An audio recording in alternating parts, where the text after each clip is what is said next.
नमो अरहन्ताय, नमो सिद्धाणं, नमो आयतियाणं, नमो पच्छायाय, नमो लोये सव्यसाय, तेसो पंच नमो यारो सब पावपणास, मंगलाणं च सव्येषु परमं भूरि मंगलम्, परमं भूरि मंगलम्। आवाज आ रही है?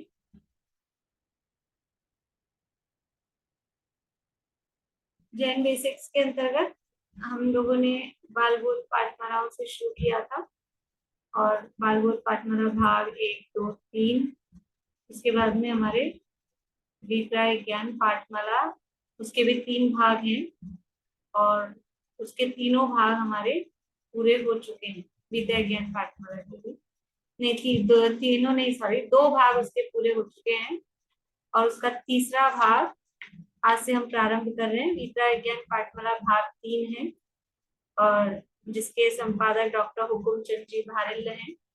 इसमें जो पाठ हैं कुल मिला के 10 पाठ हैं, बस 11 पाठ, 11 पाठ हैं, और अलग अलग लेखकों के द्वारा लिखे गए हैं, आचार्यों के भी हैं। तो इसका संपादन डॉक्टर हुकुमचंद जी भारिल ने किया है। इसका पहला पाठ है सिद्ध पूजन, और वो सिद्ध पूजन डॉक्टर हुकुमचंद जी भारिल द्वारा ही रचित है।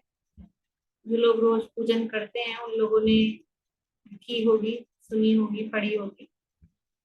मैं स्क्रीन शेयर नहीं कर पाऊंगी आज, तो जिन लोगों के पास में अगर है विद्या ज्ञान पाठमाला तो वो ले लें, या अगर जिनेंद्र रचना हो आपके पास में, पूजन की किताब हो जो भी कोई, तो उसमें सिद्ध पूजन होती है डॉक्टर हुकुमचंद जी भारिल द्वारा रचित, वो निकाल सकते हैं।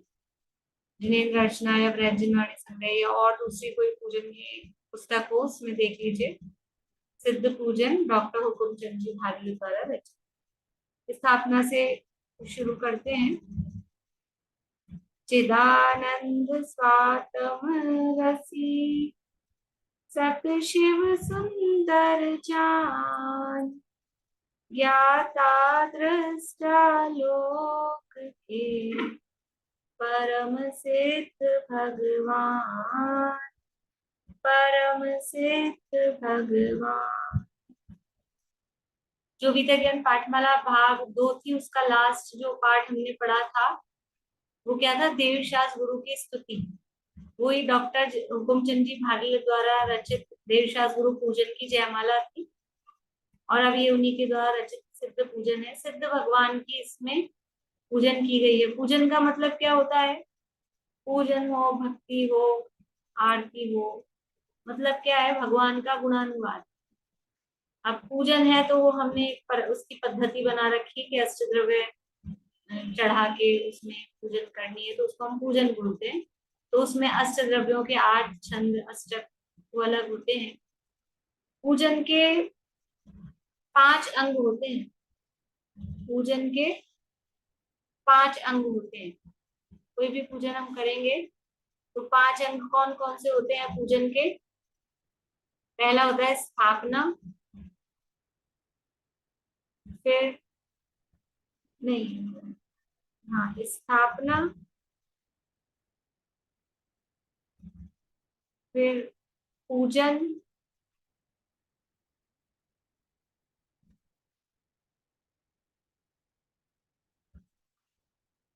नहीं, स्थापना के बाद पूजन नहीं है। स्थापना,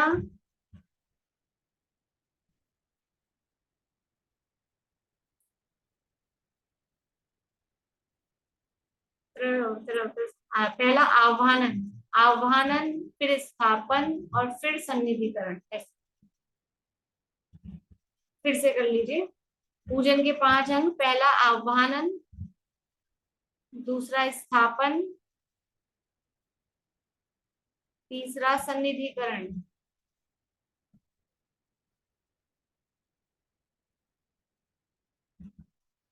चौथा पूजन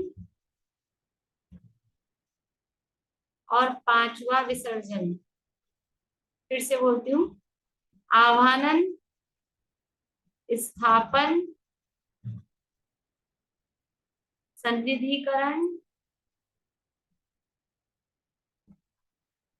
आह्वानन, स्थापन, सन्निधिकरण, फिर पूजन और विसर्जन। ये 5 अंग पूजा के कहे गए हैं।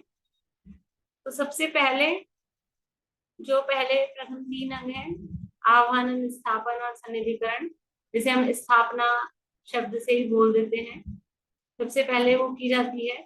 तो जिनकी पूजन की जा रही है उनको पहले उनका आह्वान कि आप आओ, फिर उनकी स्थापना कि आप यहाँ स्थापित हो, और मेरे निकट, सन्निधि, सन्निधि का मतलब है और निकट में।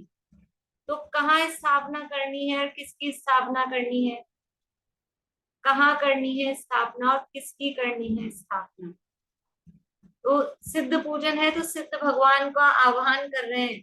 तो सिद्ध भगवान का आह्वान कर रहे हैं तो किसी को बुलाते हैं, तो बुलाने से पहले अपनी तरफ तो देख लेते हैं ना कि अपन बुलाने लायक है कि नहीं है।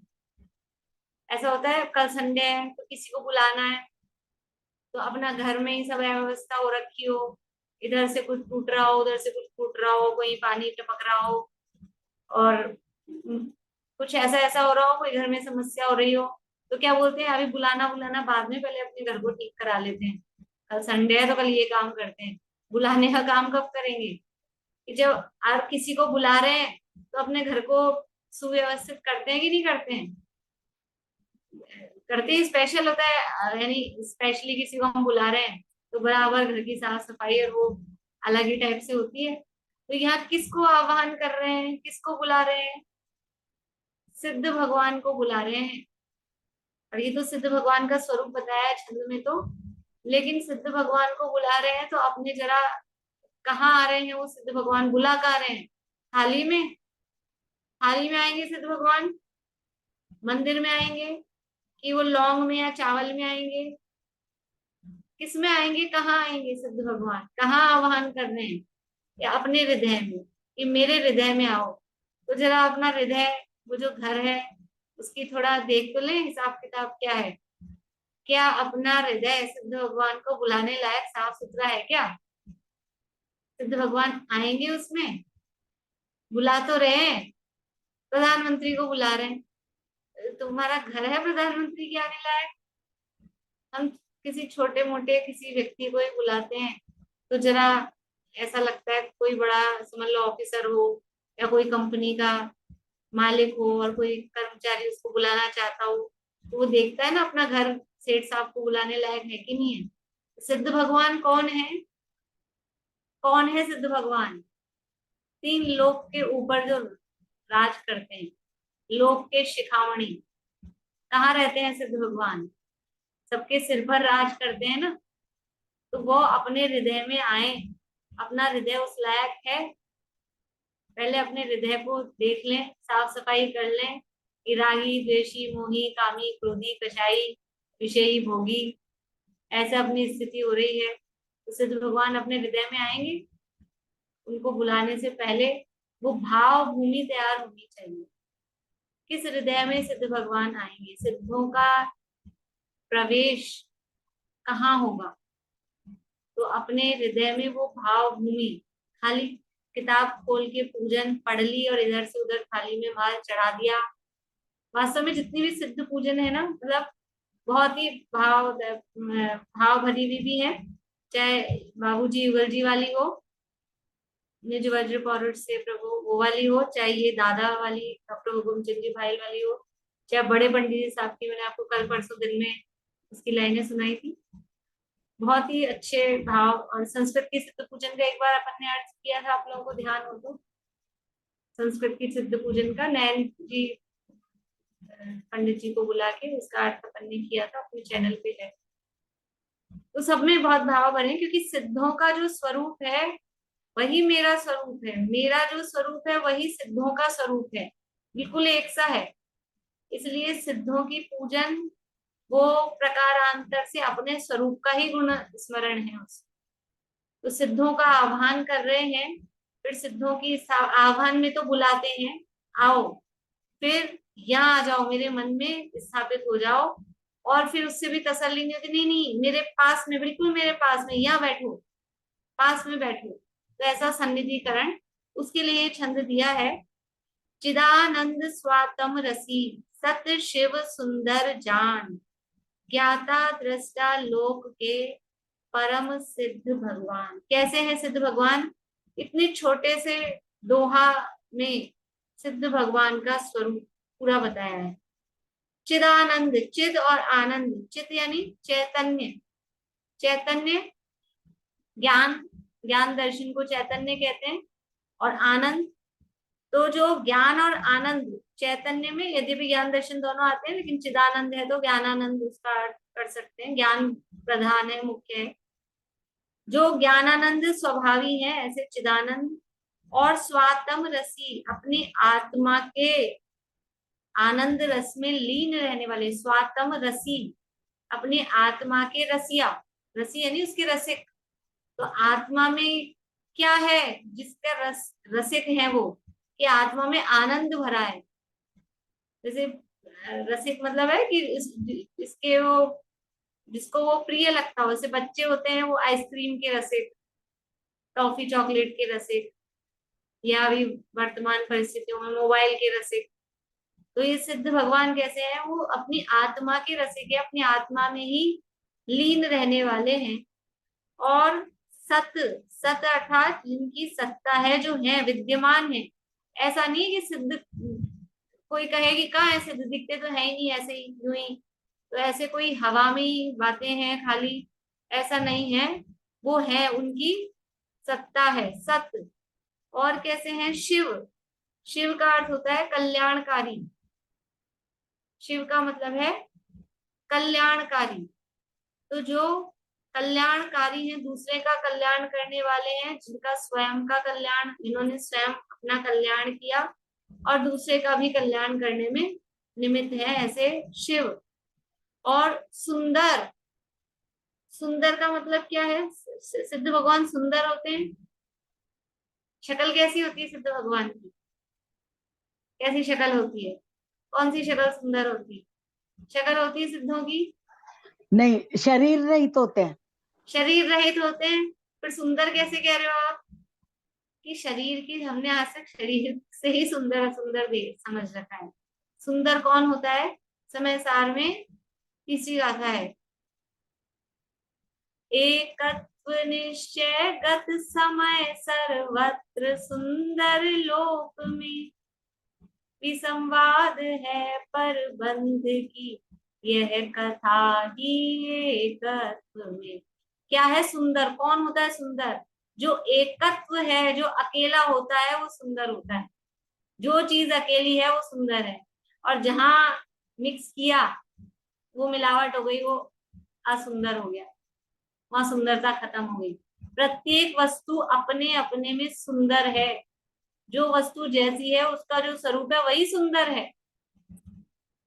किस, आप क्या बात कर रहे हो? गंदगी विष्टा वो सुंदर होती है क्या? कि उसका वही स्वरूप है, तो वो अपने स्वरूप में सुंदर है। जो मिष्टान है वो अपने मिष्टान स्वरूप में सुंदर है, जो विष्टा है वो अपने विष्टा स्वरूप में सुंदर है। अकेली जो वस्तु होती है, अकेला दूध वो शुद्ध है, सुंदर है, और अकेला पानी वो भी शुद्ध है, सुंदर है। और वो दूध में पानी मिला दिया तो खाली दूध ही मिलावटी हुआ ना, दूध में पानी मिला दिया तो कौन खराब हुआ? क्या खराब हुआ?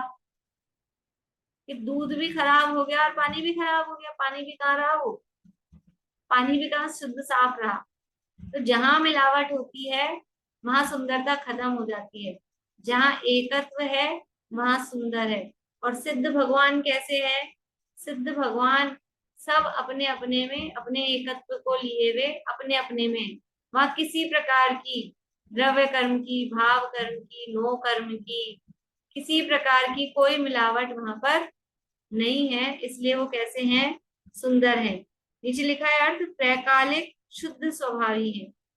सुंदर का मतलब शुद्धता, जहां शुद्धता है वहां सुंदरता है, वही सुंदर है। अभी दिन में भी अपनी बात चली थी कि वास्तव में शक्ल से या व्यक्ति से उसकी पूज्यता पूज्यता नहीं है, गुणों की पूज्यता है। तो शुद्धता वो गुण है, जो शुद्ध है वो सुंदर है। और सिद्ध भगवान कैसे हैं, वो शुद्ध आत्मा है। समय सार में पहली गाथा में मंगलाचरण में कुंदुंद आचार्य ने शुद्ध भगवान को नमस्कार किया, और टीका में अमृत चंद्राचार्य ने उन सिद्धों का स्वरूप बहुत विस्तार से दिया। तो कैसे हैं सिद्ध भगवान, तो ऐसा वहां दिया कि अपने शुद्ध आत्मा का स्वरूप बताने के लिए वो प्रतिच्छंद के समान है। प्रतिच्छंद का मतलब होता है सैंपल। जैसे कि गेहूं खरीदने जाएं, गेहूं खरीदने जाए तो बोरियों में होते हैं गेहूं तो सब। तो हमको कौन सा वाला गेहूं खरीदना है, तो वो क्या करता है, वो एक वो घुसाता है बोरी में, क्या बोलते हैं उसको, समझ गए ना आप लोग, शब्द नहीं आ रहा मुझे उसको क्या बोलते हैं। और वो जरा से गेहूं निकाल के बोलता है, फिर दिखाता है ये देखो, फिर दूसरी में से दिखाता है ये देखो, फिर तीसरी में से दिखाता है। तो वो जो अपने को दिखा रहा है वो क्या है, वो सैंपल है कि ये गेहूं आप पसंद कर लो, ऐसा ही गेहूं इस पूरी बोरी में आपको मिलेगा। तो सिद्ध भगवान शुद्ध आत्मा का स्वरूप दिखाने के लिए ऐसे सैंपल है कि देख लो, ये जो सिद्ध भगवान है, ऐसा ही शुद्ध आत्मा यहाँ मिलेगा। ये सिद्ध भगवान समझ में आ रहे हैं ना, क्योंकि वो पूर्ण शुद्ध है, समस्त प्रकार के कर्मों से रहित है। तो ये दिख रहे हैं, वो निकाल लिया इतने सा गेहूं अपन ने, 100-200 दाने उसमें से, तो वो दिख रहे हैं, बाकी बोरी में पैक है। तो बोरी में जो पैक है वो भी ऐसा ही है। ये जो शरीर रूपी बोरी में जो पैक है ना अंदर आत्मा, वो भी कैसा है, वो भी ऐसा ही शुद्ध है जैसे ही सिद्ध भगवान शुद्ध है। तो अपनी शुद्धात्मा का स्वरूप दिखाने के लिए सिद्ध भगवान वो प्रतिच्छंद के समान है, ऐसा सिद्धों का स्वरूप है। तो कैसे हैं, ज्ञानानंद स्वभावी हैं, अपनी आत्मा के आनंद रस में लीन रहने वाले हैं, सत्ता स्वरूप है अर्थात जिनका अस्तित्व है, जो कल्याणकारी हैं, और त्रैकालिक शुद्ध स्वरूपी हैं। और कैसे हैं, ज्ञाता दृष्टा लोक के, और दुनिया के लोक के क्या है, ज्ञाता दृष्टा हैं, अर्थात सर्वज्ञ हैं, पूरी दुनिया को जानने वाले हैं, सर्वज्ञ हैं। परम सिद्ध भगवान, ऐसे परम उत्कृष्ट वो सिद्ध भगवान हैं, जो ज्ञानानंद स्वभावी हैं, आत्मा के रस आनंद रस में लीन रहने वाले हैं, सत्ता स्वरूप हैं, कल्याणकारी हैं, त्रैकालिक शुद्ध स्वभावी हैं, और तीन लोक तीन काल के ज्ञाता दृष्टा, उसको जानने देखने वाले। मतलब देखो, ज्ञाता दृष्टा कह के एक तो सर्वज्ञता कि वो सब कुछ जानते हैं, और दूसरी बात ज्ञाता दृष्टा कहने से कर्ता धर्ता नहीं है, ये समझ में आता है। मात्र जानते देखते हैं, लोक में कहीं किसी का कुछ कर देते हो, भला कर देते हो, बुरा कर देते हो, ऐसा नहीं है। लोक के ज्ञाता दृष्टा है, ऐसे परम यानी उत्कृष्ट वो सिद्ध भगवान है, समझ लो। इस तरह से उनका गुणानुवाद करके नमस्कार परक भी बात हुई है। ओम ह्रीम श्री सिद्ध चक्राधिपति सिद्ध परमेश्वर अत्र अवतर अवतर संभूषण। ओम रीम बीजाक्षर है, ओम में पंच परमेश्वरी, रीम में 34 तीर्थंकर, लक्ष्मी का चक्राधिपति, सिद्ध चक्र के अधिपति वो सिद्ध चक्र। सिद्ध चक्र का मतलब है सिद्धों का समूह, चक्र का मतलब होता है समूह। तो सिद्धों का जो समूह है उसके अधिपति, मतलब है कि समझ लो सिद्धों के वहां कोई राजा और कोई प्रजा ऐसा कोई वहां व्यवहार नहीं है, लेकिन जो सिद्धों में प्रधान है, ऐसा प्रधान मतलब जो सिद्ध सारे ही प्रधान है। तो सिद्ध चक्र के अधिपति सिद्ध परमेष्ठी, वो यहाँ अत्र अत्र, यहाँ अवतर अवतर, यहाँ आप आइए आइए, संभोषटी बीजाक्षर है। अत्र तिष्ठ तिष्ठ ठठ है, यहाँ पर विराजमान हुई। कहाँ विराजमान हुई, कहाँ आओ, कि मेरे हृदय में आओ। बैठो, कहाँ बैठो, कि मेरे हृदय में बैठो। और अत्र मम सन्निहितो, मेरे निकट बैठो। हृदय में तो बैठो और फिर भी कह रहे नहीं और पास आओ। अपने हृदय में सिद्धों की स्थापना, स्थापना थाली में नहीं करनी है, स्थापना अपने हृदय में। जब भी सिद्ध पूजन करें, कोई सी भी पूजन करें, लेकिन जो पूजन कर रहे हैं उनका स्वरूप ख्याल में लेके वो भाव हृदय में आए कि ऐसे सिद्ध भगवान वो मेरे हृदय में विराजित हो। आवाज आ रही है ना आप लोगों को? देखिए, अब पूजन है तो पूजन की पद्धति है कि उसमें आठ द्रव्य, अष्ट द्रव्य चढ़ाए जाते हैं। ये अपने यहाँ पद्धति है, पर वो अष्ट द्रव्य सब अहिंसक प्रासुक होते हैं। नाम लेंगे भले ही नैवेद्य का, फल का, दीप का, लेकिन जो भी प्रासुक सामग्री है निर्दोष जीव जंतु रहित वही सामग्री चढ़ाई जाती है। तो आठ द्रव्य हैं और नवा उन आठों को मिला के अर्घ जिसे बोलते हैं, नवाऊ अर्घ होता है और उसके बाद में गुणानुवाद रूप से जयमाला होती है। तो यहाँ सबसे पहले जल का छंद, यहाँ पर देखिए, ज्यों ज्यों प्रभुवर जल पान किया, त्यों त्यों तृष्णा की आग जली, थी आस की प्यास बुझेगी अब, पर यह सब मृग तृष्णा निकली, आशा तृष्णा से जला हृदय, जल लेकर चरणों में आया, होकर निराश सब जग भर से, अब सिद्ध शरण में मैं आया। क्या कह रहे हैं? जो जो प्रभुवर जल पान किया, कि जैसे जैसे हमने जल पिया, जल पान किया, जल ग्रहण किया, जल को पिया, त्यों त्यों तृष्णा की आग जली। देखो पानी का स्वभाव कैसा होता है, पानी आग बढ़ाता है कि बुझाता है? पानी तो आग बुझाता है। पानी का और अग्नि का तो एंटी है, ये अग्नि को बुझा देगा पानी, ठीक है ना? तो यद्यपि पानी तो आग बुझाने वाला है, प्यास बुझाने वाला है, लेकिन क्या कह रहे हैं, यहाँ कुछ उल्टा ही हो रहा है कि जैसे जैसे मैंने पानी पिया, जो जो प्रभुवर जल पान किया, और मेरे अंदर आग जलती जा रही है, आग बढ़ती जा रही है। कौन सी आग बढ़ रही है? त्यों त्यों तृष्णा की आग जली। वैसे वैसे तृष्णा रूपी, तृष्णा क्या है?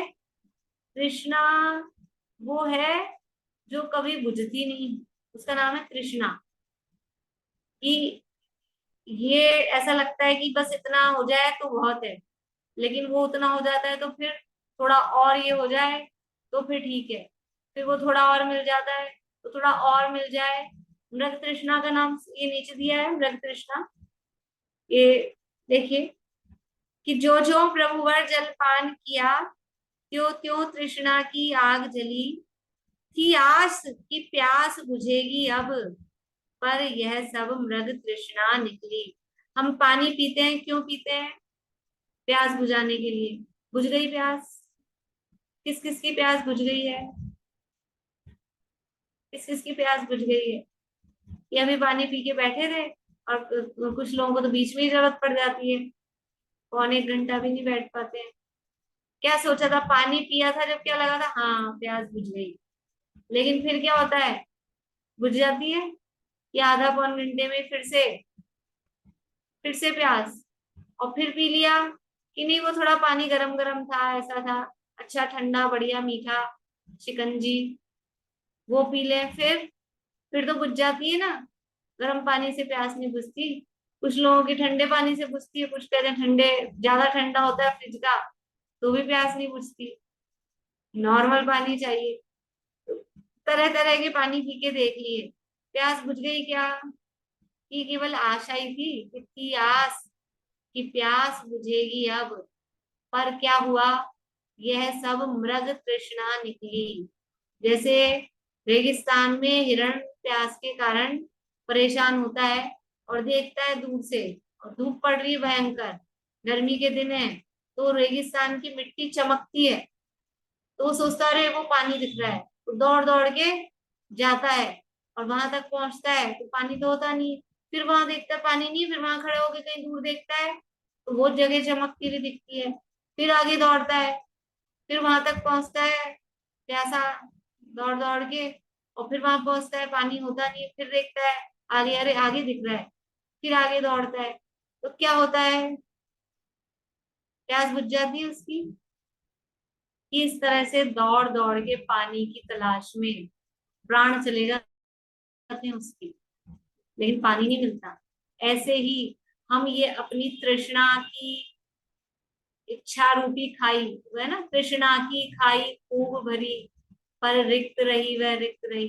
तो ये हमारी इच्छाएं ऐसी हैं कि हम सोचते हैं ये एक इच्छा पूरी हो जाए बस, फिर तो अपना ठीक है। वो इच्छा पूरी होते ही क्या दूसरी इच्छा होती है कि नहीं होती है। या तो पानी की बात की, सुबह से लेके अभी तक कितना पानी पी गए, आज आज की बात करें, और जन्म से लेके अब तक की तो कहना ही क्या है, कितना पानी पी गए। अगर पानी पीने से प्यास बुझती होती तो एक बार पीने के बाद दोबारा पीने की जरूरत नहीं पड़ती, उसका नाम है प्यास बुझ गई। तो ये खाली हमारा भ्रम था कि थी आस की प्यास बुझेगी अब, पर यह सब मृग तृष्णा निकली। ये तो सब कैसा निकला है, मृग तृष्णा के समान है, भागते रहो सोचते रहो पानी पी के प्यास बुझ जाएगी। पानी पी के कभी प्यास किसी की बुझी नहीं है। तो फिर किसकी प्यास बुझी है, कि जो पानी पीना बंद कर देते हैं।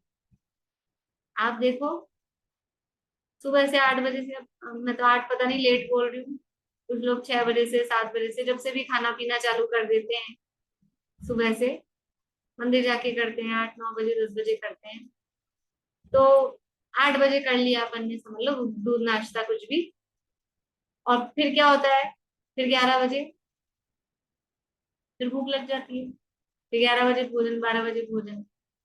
और जिस दिन एकादशन होता है, अष्टमी थी कल, तो सुबह से कोई दूध नाश्ता नहीं किया तो भी ठीक है।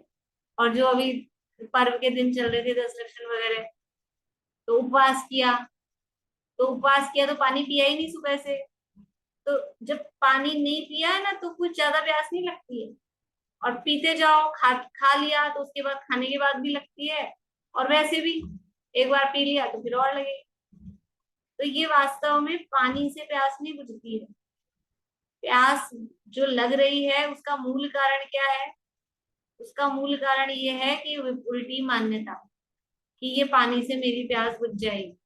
ये जो मान्यता है, ये मान्यता उल्टी मान्यता है, इसलिए वो प्यास आज तक कभी बुझी नहीं। जो जो प्रभुवर जलपान किया, त्यों त्यों तृष्णा की आग जली। की आस की प्यास बुझेगी अब, पर यह सब मृग तृष्णा निकली। आशा तृष्णा से जला हृदय, जल लेकर चरणों में आया। होकर निराश सब जग भर से, अब सिद्ध शरण में मैं आया। ये जो मेरी आशा, ये जो इच्छा थी ना, आशा, आशा गर्तः प्रति प्राणी, यस्मिन विश्वम अनुपमम, कस्य कियम किए दायाति, वृथा वो विशेषता। कि आशा रूपी गड्ढा हर आदमी का कितना बड़ा है, कि 3 लोग उठा के उस गड्ढे में डाल दो तो भी एक बूंद जैसा दिखे। यानी एक व्यक्ति की इच्छाएं पूरी नहीं हो सकती, 3 लोग की सारी सामग्री मिल जाए तो भी, और इतने अनंत जीव हैं, किस किस की इच्छाएं पूरी होगी। तो इच्छा तो कभी पूरी किसी की होती नहीं है। ऐसी ये जो इच्छा रूपी जो तृष्णा है, इससे हृदय मेरा जल रहा है। आशा तृष्णा से जला हृदय, इसलिए क्या कर रहा हूं, जल लेकर चरणों में आया। कि इच्छा रूपी, आशा रूपी जो तृष्णा है, इससे मेरा हृदय जल रहा है, इसलिए मैं आपके सामने क्या लाया हूँ, जो आग बुझाने वाली चीज है जल, वही मैं आपके सामने लाया हूँ, कि इस जल से तो प्यास मेरी अभी बुझी नहीं है, तो ये तो जल मैं आपके पास पटकता हूँ, रखता हूँ, छोड़ रहा हूं। मुझे तो अपनी ये इच्छा रूपी जो प्यास है, तृष्णा है, उसको बुझाना है। आशा तृष्णा से जला हृदय, जल लेकर चरणों में आया, होकर निराश सब जग भर से, अब सिद्ध शरण में मैं आया। मैं दुनिया में कहाँ कहाँ नहीं घूमा, सब जगह घूमा कि मेरी ये इच्छाएं खत्म हो जाए, ये तृष्णा खत्म हो जाए। कहाँ कहाँ नहीं गया, कहीं जगत के देव सब देखे, कोई रागी कोई द्वेषी, सब देवी देवताओं के पास जाके आ गया, लेकिन ये तृष्णाएं मेरी खत्म नहीं हुई, इच्छाएं और बढ़ती गई। जितना जितना इच्छाओं को पूरा करते हैं, उतना उतना वो इच्छाएं बढ़ती जाती हैं, आगे आगे दौड़ती हैं। इसलिए मैं उससे परेशान हो गया हूँ, उससे मेरा हृदय अब जल रहा है, और इसलिए ये जल लेकर आपके पास में आया हूँ कि ये सिद्ध भगवान, अब जैसे आप निराकुल सुखी और परम तृप्त हो अपने आप में, ऐसा मैं भी परम तृप्त हो जाऊं। तो होकर निराश सब जग भर से, अब सिद्ध शरण में मैं आया। ओम ह्रीम श्री सिद्ध चक्राधिपति सिद्ध परमेश छिन्न, जन्म जरा मृत्यु विनाशनाय जलम निर्वपामिति स्वाहा। जल क्यों चढ़ाते हैं? जन्म जरा मृत्यु के विनाश स्वरूप, कि जन्म मरण का रोग है सबसे बड़ा, तो उसके नाश के लिए, उसके प्रतीक के रूप में जल चढ़ाते हैं। देखो ये चढ़ाने के लिए, ये जो भी अलग अलग पूजाओं में अलग अलग तरह से अष्टक लिखे गए हैं। कहीं तो उस जल के गुण बताए हैं किन्हीं किन्हीं छंदों में, और फिर जल के गुण बताकर कि ऐसे ही गुण आप में हैं कि मुझ में प्रकट हो, उसके लिए जल चढ़ा रहा हूं। कहीं इसलिए कि ये जल है, इससे अभी यहाँ जैसे कह रहे हैं, इस जल से प्यास बुझी नहीं, सोचा तो था कि इस जल से प्यास बुझ जाएगी, तो अब इससे प्यास बुझी नहीं, इसलिए बेकार है, कुछ काम का नहीं है, इसलिए मैं तो आपको यही छोड़ के जा रहा हूँ। मतलब जो अपने काम की चीज नहीं है, लो भगवान आपके पास रख के जा रहा हूँ, मुझे इससे कोई मतलब नहीं है। ऐसा ये इस प्रतीक के रूप में यहाँ पर जल चढ़ा रहे हैं। आगे चंदन, तन का उपचार किया अब तक, उस पर चंदन का लेप किया, मल मल कर खूब नहा करके, तन के मल का विक्षेप किया, अब आत्म के उपचार हेतु, तुमको चंदन सम है पाया, होकर निराश सब जग भर से, अब सिद्ध शरण में। इस शरीर का मैंने बहुत उपचार किया। ये शरीर में क्या, कि शरीर में बीमारियां, रोग, जलता रहता है, ऐसे लगता है आग जल रही है, तप रहा है। तो इस शरीर का बहुत उपचार किया, और क्या किया, बुखार हो जाता है ना, तपता है, उस पर चंदन का लेप किया, शरीर की गर्मी को दूर करने के लिए घिस घिस कर चंदन लगाया। और शरीर गंदा भी होता है, अशुचि अपवित्र तो है ही, और गंदगी जमा होती है, तो मल मल कर खूब नहा करके तन के मल का विक्षेप किया।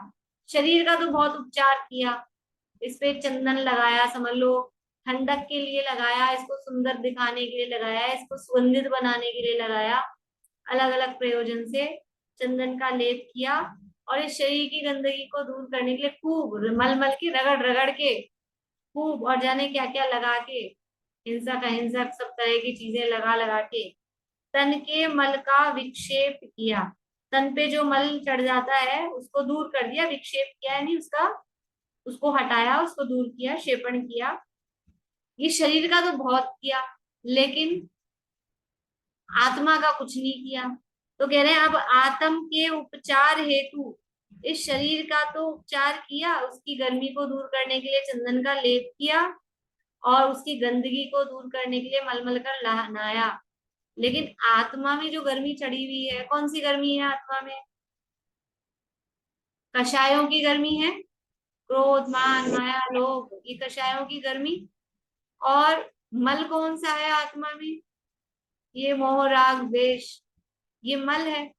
तो ये जो आत्मा में गर्मी चढ़ी है कषायों की, और ये कषाय ही आत्मा का मल है, इसके लिए क्या करें, इसका क्या उपचार है?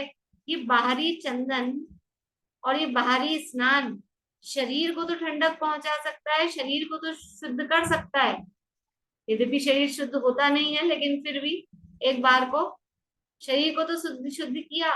लेकिन आत्मा, क्या ये बाहरी चंदन आत्मा को शुद्ध कर सकता है? क्या ये बाहरी चंदन आत्मा को पवित्र कर सकता है, बाहरी स्नान? नहीं। तो अब आत्मा के लिए क्या करें?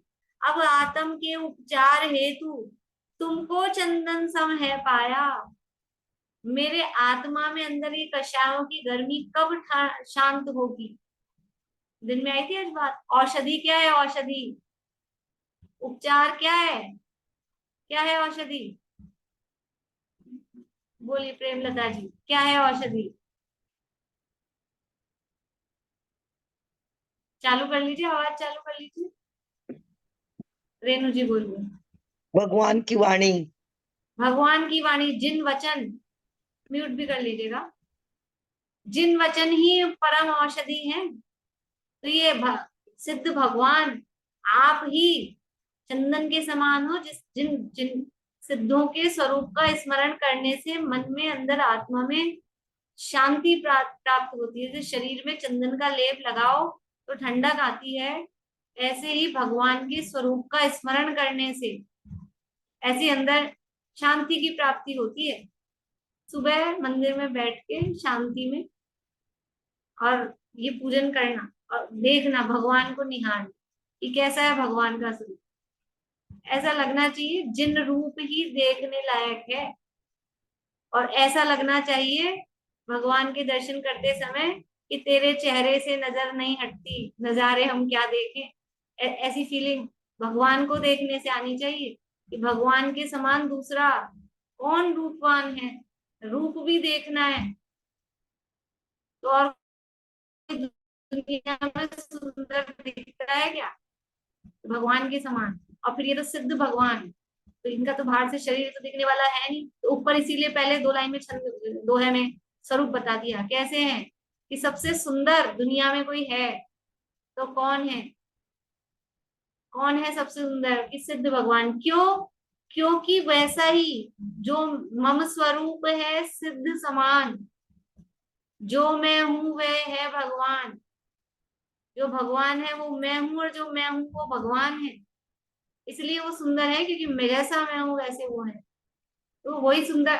कौन ये कहेगा कि मैं सुंदर नहीं? हर व्यक्ति।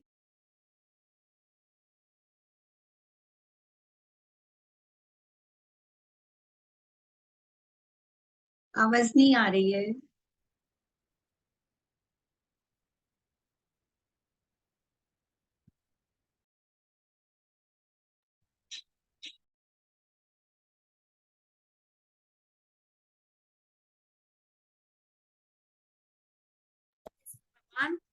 आप चंदन के समान पाया है, नहीं आप ही चंदन के समान हो। आपके स्मरण मात्र से मुझे अंदर शांति प्राप्त होती है। और जितने मेरे ये देखो, दो काम देख रहे हैं अपन चंदन के, यहाँ चंदन के छंद में, एक तो वो शरीर को ठंडक दे रहा है और स्नान करके वो शरीर की गंदगी दूर हो रही है। तो सिद्धों के स्मरण से आत्मा में शांति प्राप्त हो रही है, और जो आत्मा की कलुषता है, जो मलिनता है, वो भी सिद्ध भगवान के स्मरण से। जब हम भगवान का स्मरण करेंगे तो राग द्वेष मोह होंगे क्या? जितनी देर के लिए भी अभी हम भगवान का स्मरण कर रहे हैं, सिद्धों का भगवान, तो अभी किसी से राग किसी से द्वेष हो रहा है? नहीं हो रहा है। तो ये आप ही उपचार, ये जो आत्मा की गंदगी है उसका उपचार, आत्मा की जो गर्मी है कषाय। अभी किसी को क्रोध मान माया लोभ ये चल रहे हैं क्या प्रकट में? नहीं चल रहे हैं। तो ये कषाय और मोह राग द्वेष एक ही बात है दोनों। इनके अभाव के लिए आप ही चंदन के समान होकर निराश सब जग भर से अब सिद्ध शरण में मैं आया। सारे जगत से मैं निराश हो गया हूँ, कहीं मुझे सुख शांति नहीं मिली, इसलिए हे सिद्ध भगवान अब आपकी शरण में मैं आया हूँ। देखिए छंद, अक्षर अक्षत का छंद और ले लेते हैं। सचमुच तुम अक्षत हो प्रभुवर, तुम ही अखंड अविनाशी हो। तुम निराकार अविचल निर्मल, स्वाधीन सफल सन्यासी हो। लेशाली कणों का अवलंबन, अक्षय पद तुमको अपनाया। होकर निराश सब जग भर से, अब सिद्ध शरण में मैं आया। अक्षत, अक्षत का नाम ही क्या है? अक्षत। अक्षत, जिसका कभी नाश ना हो, वो होता है अक्षत। तो सचमुच तुम अक्षत हो प्रभुवर। वास्तव में अक्षत कौन है? चावल को अक्षत कहते हैं। वो तो नाम निक्षेप है। चावल टूटता नहीं है क्या? टूट जाता है, लेकिन उसका नाम अक्षत पता है क्यों पड़ा है? कि जो भी, पता नहीं आजकल तो पंचम काल में वो भी गड़बड़ है, मुझे तो नहीं समझ आता।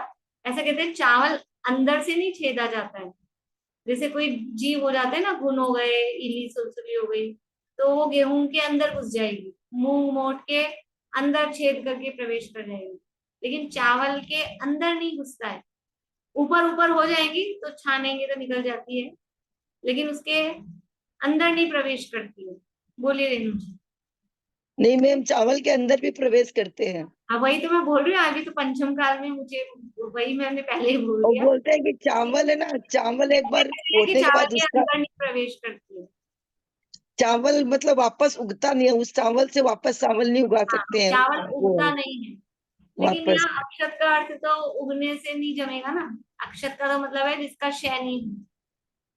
तो उगता नहीं है तो बल्कि क्षय हो गया, मतलब दोबारा उगेगा नहीं। इसलिए वहां वो वाला, वो चावल हम इसलिए चढ़ाते हैं मंदिर में कि वो दोबारा उगता नहीं है, अजन्मा है, अजन्मा है। पर यहाँ अक्षत ले रहे हैं तो ऐसा उसके लिए लॉजिक दिया जाता था कि चावल में अंदर छेद करके वो जीव जंतु अंदर छेद नहीं कर पाते, लेकिन वो भी है नहीं बात, हो जाता है। पर आप तो समझ लो नाम निक्षेप से उसको अक्षत कहते हैं। चावल को नाम निक्षेप से अक्षत कहते हैं। लेकिन क्या कह रहे हैं? हे सिद्ध भगवान, सचमुच तुम अक्षत हो प्रभुवर। वास्तव में तो अक्षत कौन हो? आप ही हो। क्यों हो? तुम ही अखंड अविनाशी हो। अक्षत कहते हैं जिसका कभी नाश ना हो, जिसका कभी क्षय नहीं हो। तो आप ही अखंड हो, आपके खंड नहीं होते, इसलिए आप अक्षत हो, और आपका कभी नाश नहीं होता। सिद्ध भगवान, अब सिद्ध दशा का कब नाश हो जाएगा? अरहंत दशा का नाश होगा कि नहीं होगा? अरहंत दशा का तो नाश होगा, अरहंत दशा का तो टाइम पीरियड है। लेकिन सिद्ध दशा का, सिद्ध दशा एक बार उत्पन्न हो गई तो अब दोबारा नष्ट होने वाली नहीं है। इसलिए तुम ही अखंड अविनाशी हो। तुम निराकार, अविचल, निर्मल, स्वाधीन, सफल, सन्यासी हो। ये सारे सिद्ध भगवान के विशेषण दिए हैं कि कैसे हो आप। निराकार, सिद्ध भगवान निराकार है, आकार नहीं है सिद्ध भगवान का। कैसे नहीं आकार? बताओ, परिभाषा में आता है कि नहीं आता है? चरम देह दो सिद्धा, किंचुणा चरम देह दो सिद्धा, याद है कि नहीं है? निक्कम्मा अट्ठ गुणा, किंचुणा चरम देह दो सिद्धा, लो यज्ञ ठिदाणिच्चा, है कि नहीं है? तो किंचित न्यून पुरुषाकार, वो आकार है कि नहीं? तो ये कह रहे हैं निराकार, कि वो किंचित न्यून पुरुषाकार, वो तो पौद्गलिक शरीर का आकार कहा है, वो जो शरीर का जो आकार था। लेकिन वास्तव में निराकार मतलब जिनमें कोई पौद्गलिक आकार नहीं है, पुद्गल का कोई आकार नहीं, बाहरी, जैसा अभी हमारे शरीर का आकार दिखता है ना, संस्थान, समचतुरस्र संस्थान, न्यायग्रोध परिमंडल, स्वाति, कुब्जक, वामन, मुंडक, ऐसा कोई आकार सिद्ध भगवान का नहीं है। इसलिए कैसे हैं? निराकार है, शरीर के पौद्गलिक आकार से रहित है। पौद्गलिक आकार नहीं है, मूर्तिक आत्म प्रदेशों का आकार। सिद्ध भगवान अशरीरी है कि ज्ञान शरीरी है? ज्ञान शरीरी त्रिविध कर्म मल वर्जित सिद्ध महंता। जहां जहां सिद्धों से संबंधित बातें हो ना, सब याद आ जानी चाहिए। तो ज्ञान शरीरी है अशरीरी है, कि बाहरी पौद्गलिक शरीर से तो रहित हैं, औदारिक तेजस कार्मण सब शरीरों से रहित हैं, इसलिए तो अशरीरी है। लेकिन शरीर का मतलब है स्वरूप, शरीर का मतलब स्वरूप भी होता है, ज्ञान स्वरूपी है, इसलिए ज्ञान शरीरी है।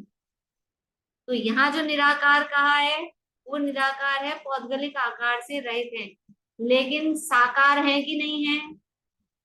निराकार होने पर भी सिद्ध भगवान साकार है कि नहीं है? कि निराकार होने पर भी आकार है, प्रदेशत्व गुण का परिणमन, वो उनके आत्मा के प्रदेशों का आकार है। अभी तो यहाँ निराकार कह रहे हैं कि शरीर के पौद्गलिक आकार से रहित है, अविचल। अविचल मतलब चलायमान नहीं होते। अब जो सिद्ध दशा प्रकट हो गई तो हो गई, अब सिद्ध दशा से च्युत नहीं होंगे। हम तो कैसे हैं, हमारी क्या स्थिति है संसारी जीवों की? हमारी गति अचल है क्या? कि आज मनुष्य है, कल देव हो जाएगी, फिर मनुष्य हो जाएगी, कि फिर तिर्यंच हो जाएगी, कि फिर हमारी तो चल बदलती रहती है। लेकिन सिद्धों की गति, सिद्ध गति, पंचम गति बोलते हैं ना, पंचम गति, वो उनकी गति, नाम तो है गति, गति का मतलब होता है गमन करना, नाम तो कहा है गति, लेकिन वो अविचल है, ध्रुव गति है। ध्रुव अचल अर अनुपम गति पामे हुए जो सिद्ध, पहली गाथा है समय सार, वो उनकी गति ध्रुव है, तो अविचल है। और निर्मल, मल वही द्रव्य कर्म भाव कर्म नो कर्म, कर्म रूपी मल से रहित निर्मल, स्वाधीन। किसके अधीन है सिद्ध भगवान? किसकी पराधीनता है सिद्ध भगवान को? कोई पराधीन, अपने ही अधीन है, पूर्ण रूप से स्वाधीन, कोई कर्मों की। अभी तो हम भाव देख रहे ना, औदयिक भाव, तो कर्म के उदय की अधीनता है, कर्म के क्षयोक्षम की अधीनता है। सिद्ध भगवान को कौन से कर्म का उदय है, कौन से कर्म का क्षयोक्षम है? कोई नहीं, कोई अधीनता नहीं है, स्वाधीन, पूर्ण रूप से अपने ही अधीन है। अपनी अधीनता को अधीनता नहीं कहते हैं, स्वाधीन है। सफल है, कौन है दुनिया में सफल? ये बहुत सफल आदमी है, जो पैसा कमा ले तो उसको बोलते हैं दुनिया में ये है सफल, और पैसा कमा ले तो जीवन भी सफल, और वो व्यक्ति भी सफल, ये जीवन सफल हो गया। लेकिन कह रहे हैं कि कोई, ये तो असफलता है संसार का बढ़ना, अरे नर देह की यह हार है। ये रुपया पैसा धन दौलत कमा के संसार कम हुआ क्या? संसार तो बड़ा, तो ये क्या है? असफलता है, मनुष्य भव की असफलता है। और मनुष्य भव की सफलता किसमें है? मनुष्य भव मिला है, मनुष्य सफलता मतलब जो टॉप पोजीशन है वो प्राप्त कर ले तो सफल है। तो मनुष्य कौन सी टॉप पोजीशन प्राप्त कर सकता है? सिद्ध बन सकता है। देव बन सकते हैं क्या सिद्ध? नारकीर्ति रंजों की तो क्या बात करें, देव भी सिद्ध नहीं बन सकते। कौन बन सकता है? कि मनुष्य ही बन सकता है। तो मनुष्य जीवन की सफलता किसमें है? कौन है सफल? कि जो सिद्ध बन गए तो सफल है, फल सहित। फल क्या है? कि अपने आत्मा का आनंद, परिपूर्ण आनंद, पूर्णतः उसमें लीनता, वो फल, वो उनको प्राप्त हो गया है तो वो सफल है। और सन्यासी हो, सन्यासी, सन्यास का अर्थ समझते? सन्यास, बोले सुमन जी, आवाज चालू करिए, बटन दबा लीजिए। हाँ। जो परिग्रह रहित होते हैं, जो परिग्रह रहित होते हैं वो सन्यासी, साधु सन्यासी। बंद भी कर लीजिए। हाँ जी। यहाँ सन्यासी का मतलब जो सब तरह से बाहर में विरक्त हैं, सबसे रहित हैं। और दूसरी तरह से न्यास का अर्थ बताते हैं आपको, न्यास, उपन्यास, न्यास का अर्थ होता है ज्ञान। और सन्यास, सम्यक ज्ञानी, सन्यासी। न्यास का अर्थ होता है ज्ञान, जानना। अभी तत्वार्थ सूत्र के अर्थ में बताया था, किस किस दिन बताया था? निक्षेप, निक्षेप में बताया था, निक्षेप में न्यास। अभी अभी विदेशा में किया था मैंने तत्वार सुख के किसी अर्थ में। उपवास के निकट बताया था मैम, उपवास के निकट। उपवास नहीं, उपन्यास। उपन्यास तो न्यास का अर्थ होता है जानना, और उपन्यास यानी नजदीक से जानना। तो उपवास नजदीक में रहना, ऐसा उपवास। उप के अर्थ में बताया होगा। न्यास का अर्थ होता है जानना, और संन्यास सम्यक प्रकार से जानना और संपूर्ण रूप से जानना, उसका नाम है संन्यास। तो आप सन्यासी हो यानी सर्वज्ञ हो, सम्यक ज्ञानी हो, और वो अर्थ तो है ही, सन्यासी हो अर्थात संपूर्ण संसार से आप विरक्त हो। वो जो प्रचलित अर्थ है वो तो है ही। ले शाली कणों का अवलंबन, अक्षय पद तुमको अपनाया। ये शाली कण, शाली किसको बोलते हैं? शाली, शाली शब्द कहीं सुना है आप लोगों ने और कहीं? चावलों को बोलते हैं ना साली। चावलों को तो बोलते हैं, वो तो पता लग गया मुझे। शाली शब्द कहीं रोज पाठ करते हैं।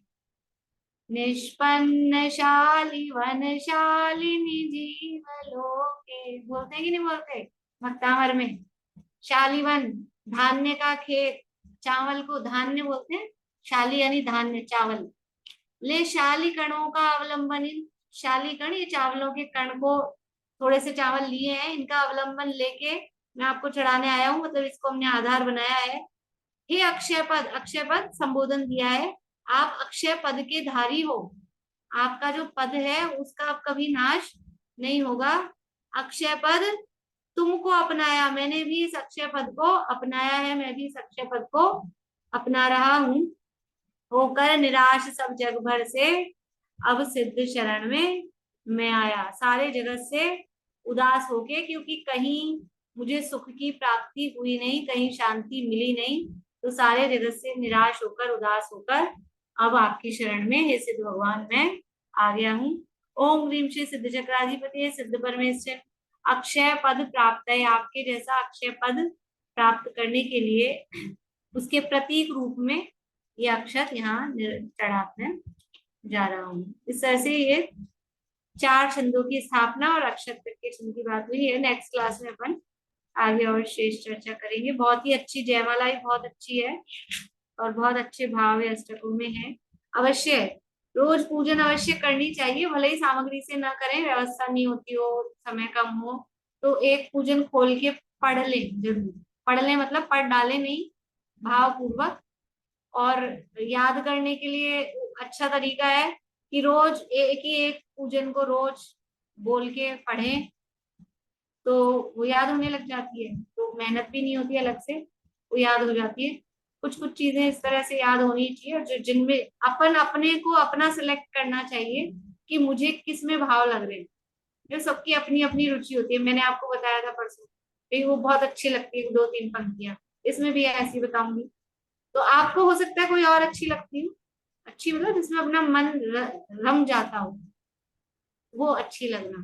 तो ऐसी कुछ चीजें वो अपने स्वांत सुखाए, बोलो।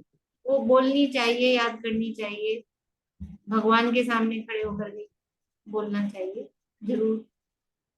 चलिए जिनवाणी मैं से।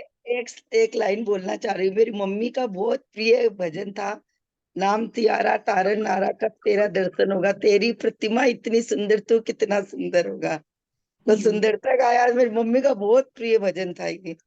बिल्कुल बिल्कुल। चलिए जिनवाणी से करते हैं।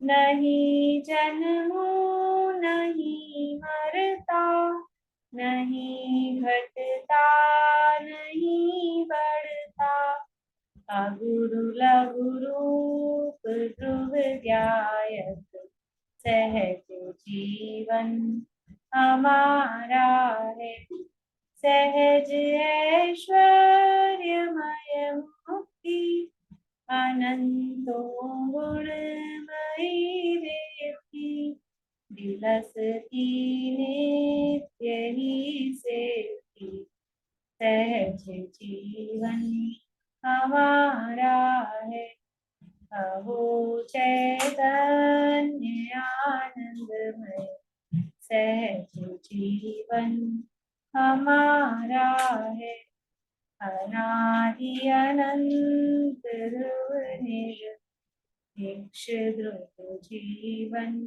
हमारा।